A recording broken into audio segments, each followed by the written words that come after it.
All right, ladies and gentlemen, today is day number 33 of me completely restarting and scaling my business from scratch. And essentially, today I'm going to be doing a little bit of a different style of video because instead of going through the nuance of what's going on in my business, essentially I'm going to be walking you through my entire office and I guess pseudo room and living space, as we'll get into over there, and essentially going through how I actually use this space to operate on a daily basis. Because as you know, environment is a massive factor when it comes to what you actually do on a daily basis. And I have spent so much money, first and foremost, but then also so much time implementing different routines, implementing different workflows, messing around on my computer and even on my phone that I'm recording this on so I can get the most out of my day, avoid the things that are not conducive towards achieving my goals, and overall just make the quality of my life better so that I can avoid things such as doom scrolling and just generally things that if I look back on, I would rather not be doing. So essentially the way it's going to work is first things first, I'm going to walk you through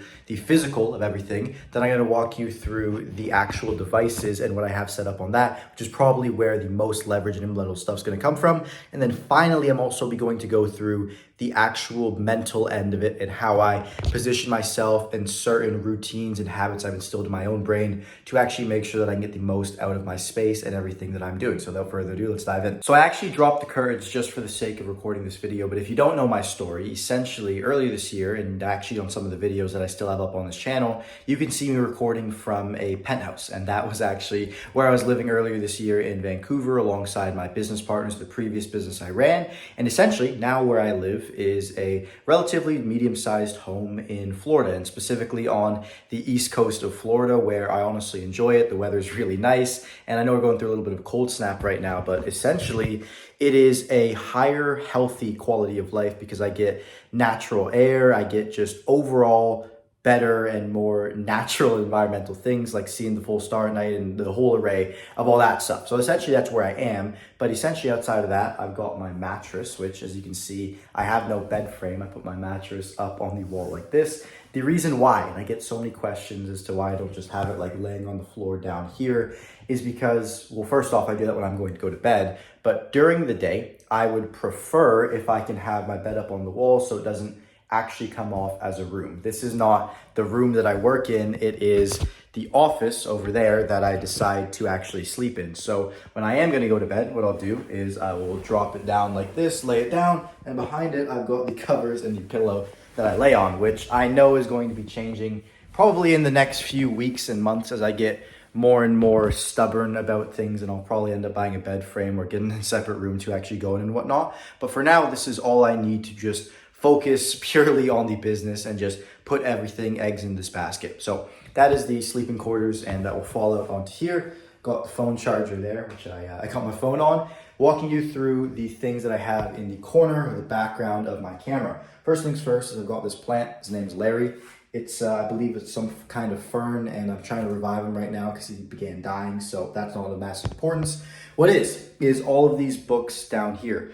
These are the favorites of a very large book collection that I actually have. I've been reading about a book a week on and off throughout the last like 3-4 years that I've been doing entrepreneurship.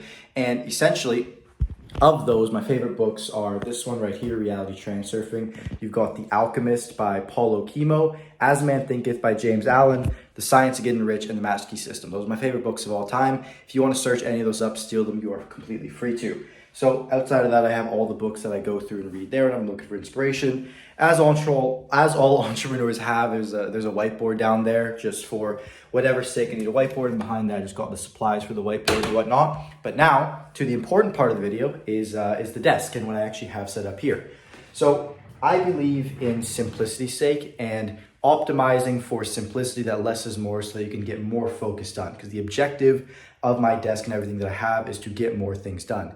And I've tried even removing things to the point where it becomes ineffective, like not having my water bottle or my coffee mug, which I actually don't drink caffeine anymore, but it's filled with tea on my desk, and it doesn't work. So I even tried moving notebooks at times, and I'm just going to explain why I have each of these things first and foremost.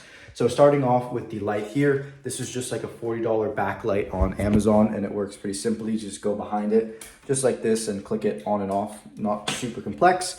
Then I've got the phone over here, or not the phone, sorry, I've got the camera over here. I believe this is a Canon EOS Mark II. Don't know much about cameras. All I know is that I just flick it on, put the batteries in, which I charge right down here, and they do the job. Then I've got a webcam for when I'm not doing any serious meetings and I'm not like recording or anything like that. I just prefer to use a webcam because it doesn't die and I don't have to switch the batteries. And I know that is something that I can change and actually get the camera battery, but I just haven't done that yet. So outside of that, that is the kind of whole camera and recording setup I have. Nothing more complex than that. Mic here, I've got one of the Amazon arms that cost me, I believe, like 20, 30 bucks. Then I've got a microphone, I believe it's called the Fifine. It's like another 100 bucks, and the sound quality's been completely amazing for me.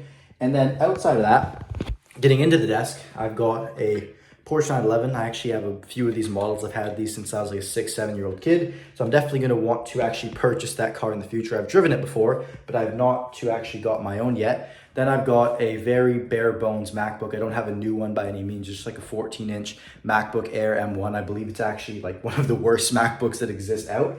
And then outside of that, I've got the Magic Keyboard and I've got the Magic Mouse with a ultra wide 32-inch monitor. And outside of that, that's all the physical hardware I have. I've had many pairs of AirPods, but I will tell you time and time again, the wired are just better. The mic is way better if you ever have to use the mic on the go or something.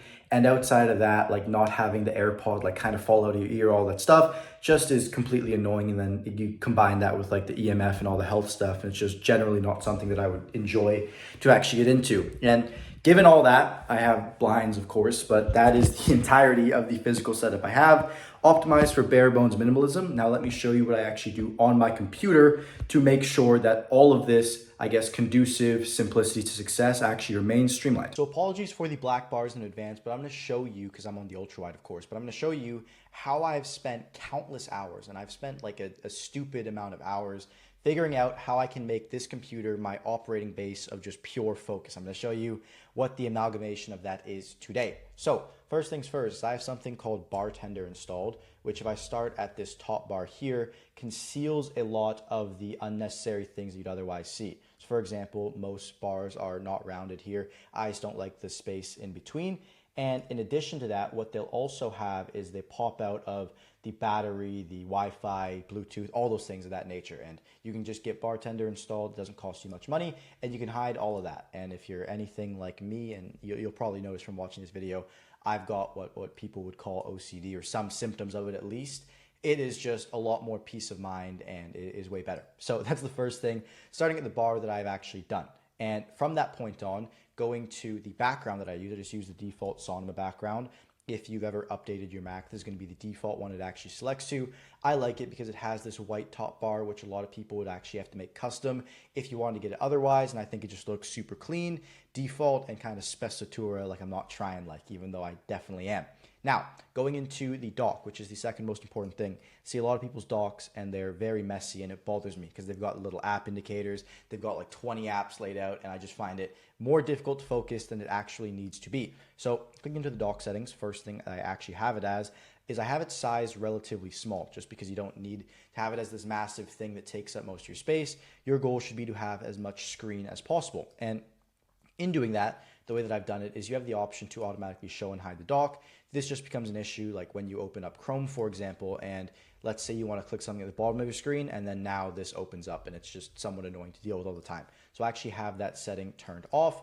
Another thing that I have turned on is called Stage Manager. So if you've ever had the situation where if you even look on your computer right now, you've got like 20 things open and things are stacked on top of each other and it's just a mess, Stage Manager essentially completely removes this issue from your life. So for example, if I wanted to open my Chrome, it would get rid of the settings. If I want to click open my settings, it would get rid of the Chrome just like that. And it's very super simple, easy to use, and whatnot. And then before I actually dive into the rest of the dock settings, another thing that I actually have installed is something called, I believe, Rectangle. And what that allows me to do is I have hotkeys on my keyboard that allow me to switch my monitors to different sections of the screen super easily. So I just use the arrow keys like this, and if I want to move something to a side of the screen, all I have to do is click Command and then a specific arrow key. So if I want to get to the right side, boom, left side, boom, and it makes it very easy to go split screen, and then also just kind of change the place that my actual monitor and windows are on the screen if I have to do some kind of multitasking and whatnot. Just makes my workflow a lot easier. Now, going back into the dock and everything that I have set up here. So essentially, you want to turn off this thing that says show indicators, because this just looks like there's no need to have it if you just don't have a crazy amount of things in your dock. And again, you also want to keep as little things as possible in your dock so that you can have everything be focused at all times and never keep anything in your dock that doesn't actually need to be open. And that is the long story short of how to just optimize your Mac for focus. Because now when I get on my computer in the morning, well, first things first, this even shouldn't be here. Well, it's removed from the dock. So I wake up, my computer's like this, and it's just absolutely perfect. And what I'll do is I will go onto the Spotlight search and I'll click Chrome just like this, open it up, and then now I've got a complete like empty canvas to actually work for the day. Now, going into the things that I actually have set up on my browser. So I've previously used Brave browser, Mozilla Firefox, like everything in the book. And I just believe that keeping it simple with Chrome is the easiest way to do things. And inside of that, I've got a few bookmarks. I have a banking bookmark. Then I have my 7-Figure Creator, which is essentially the company that I'm running and documenting me scaling now. And then I have two very super simple things. I have my calendar, where I open up things and it shows everything that I've got going on. And then also has the War Map here, which again essentially goes through all the tasks that I have set up and actually planned that I walk you guys through when I'm actually recording these videos usually. And showing you that, I actually have the actual tangible things that I might need to access outside of the simple War Map and calendar in this bookmark here. So for example, the Google Analytics that I have set up, or the data and the finances that I walked you guys through, all of that is stored in this bookmark here, so it doesn't actually clutter up this bookmark, and I can just have the only things that I need in it. From that point on, I like keeping a super custom white simple theme, and using all of that and just streamlining it to having as little as possible, you're going to have a very simple workflow. The only other apps that I'll actually open are going to be Slack, and I'll sometimes open Monday and whatnot. But outside of that, my dock remains super clear, super simple, and I just focus on keeping it streamlined, and that has like yielded so much of my focus. And I'll just simply throw on some form of music on YouTube or whatever when I actually decide to sit down and work for the given day. And actually, wait, before I do that, I want to show you one last thing. If you already clicked off, is actually going to be the extensions that I have, which is a very important part of this entire situation too. So the first thing that I actually have in the extension end of things is going to be a volume master. So what this does, it allows me to track and up or down the volume just depending on how I like it. So if I'm on a Google Meet and someone is like super loud, I'm like, dude, you got to quiet down. I can just boom, slop them down like this because Google Meet doesn't actually have a volume setting. The next extension that I actually have is going to be vidIQ Fathom. That's pretty self-explanatory. I use them for making videos and then also recording meetings. Then I have Momentum. Essentially what this does when I open a tab, it just hits me with this super simple screen instead of the Google one, which I think looks a lot better and just honestly is pretty cool. And then here is where I guess the sauce comes in. I've got an app called Newsfeed Eradicator, which blocks all the news feeds that I actually have. I also have something called Undistracted, which essentially blocks all the access points of these apps. So if I were to open YouTube, for example, my YouTube is essentially a big vegetable because I can't do anything on it. So if I click on YouTube like this, there is not much that I can actually do because it's only ever going to show the subscriptions tab of my YouTube, which I can even click off. And then from that point on, it's not even going to show the thumbnail. So if I want to watch something, which obviously I do, I spend probably a good 10 to 30 minutes a day on YouTube just watching stuff when I'm eating or just taking a break, whatever it might be. I actually intentionally know what I'm going to end up watching because I'll go ahead and read the titles of everything instead of just getting my dopamine sapped by the thumbnail. And that is kind of the big oversimplified approach of how I actually approach the computer and whatnot. Now, the absolute final part of this process is this thing right here, and the phone, which is where a lot of people waste a lot of time, and I can like say hands down that I will typically spend less than an hour a day on this phone, and this has been a consistent theme for the last 2 to 3 years. So I'm very proud of myself, and I can say that I've done quite a good job at mitigating phone usage. First place where that starts is the case. I've got a boring old man case, as you can see here. So every time that I actually need to open it, there is a conscious intention. Got to flip this thing open, got to snap it around the back, and I've got to do this. And from that point on, essentially it opens up to a black screen, and I've just written down a very simple text of just a few goals. Before that, it was just a completely black screen. I'll open it just like this, and here is where the magic of the phone comes in. I have absolutely nothing. As you can see here, I have absolutely nothing in the bottom bar here, and I have absolutely nothing, no widgets, anything of that nature showing.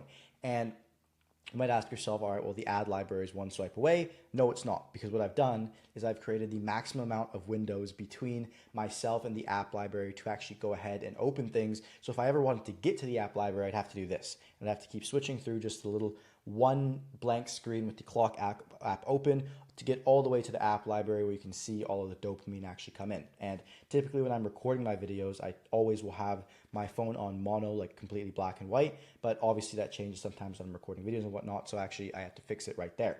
Outside of that, the only other thing I have installed is going to be Opal, and essentially I just use it for a work timer like this where I have to wait every single time I want to use my phone, and I'll also have to do it for a daily limit. So I have 2 Opal settings set up, and this is completely free for you to get on your phone, and it'll simply allow you to only use your phone for 15-minute increments at a time.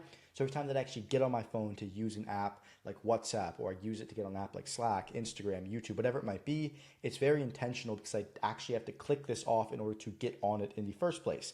And following that whole thing has allowed me to, again, just stay very dialed in with my screen time. And this is something that I've had to consciously figure out at the beginning. But if you don't actually run a business where you need social media or you need Instagram or anything of that nature, don't have it installed. Or if you have a poster, which I'm actually going to be getting in the near future, also just don't have the app installed. It's not worth it to have your time sucked and drained away. And if you want to use it, it should be an intentional usage. And that's kind of the full productivity stack that I've used over the last 4 years to, again, aid me in all of the working efforts that I actually do. So I hope that the value you got from this video is worth the time that you spent, because this has taken me a very long time to figure out, and hopefully you can just pull and implement a lot of the things that I actually have set up within this video.